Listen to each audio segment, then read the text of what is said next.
নিত্যপণ্যের বাজারে নেই স্বস্তির খবর। বেশিরভাগ সবজির দাম আকাশছোঁয়া। চাল, ডাল, আটা বিক্রি হচ্ছে আগের বাড়তি দামে। তবে অভিযানে কিছুটা প্রভাব পড়েছে ডিমে। ডজনে 10 টাকা কমলেও ফেরেনি আগের দরে। নিত্যপণ্যের দাম ক্রয় ক্ষমতার মধ্যে রাখতে সরকারের কার্যকর উদ্যোগ চায় ভোক্তারা। আব্দুর রহিমের রিপোর্টে থাকছে এরই বিস্তারিত।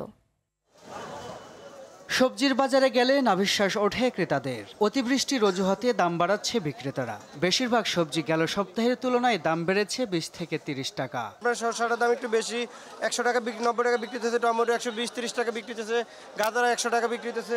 কাঁচামালটা হচ্ছে আমদানির উপর নির্ভর করে, আমদানি বাড়বে দাম কমে যাবে, আমদানি কমবে দাম বেড়ে যাবে। কিছু ব্যবসায়িক যখন মনে করেন একটা গাড়ির যখন আজ না আসে ওই হারায় টপ করে দাম বাড়ায় দেয়, প্রতি কেজিতে 10টা বাড়ায় দেয়। আর যখন গাড়ি এক লোকে 2টা গাড়ি আসে 3টা গাড়ি আসে আবার ইচ্ছে করে হারা কমায় দেয়।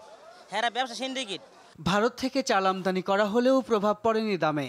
ডালের দাম বেড়েছে কেজিতে 20 থেকে 30 টাকা। আটা বিক্রি হচ্ছে আগের বাড়তি দামেই। কিন্তু বিগত কয়েক বছর এত দাম বাড়ে নাই, যা 15-20 দিনে মসুর ডালের দাম অনেক বাড়ছে।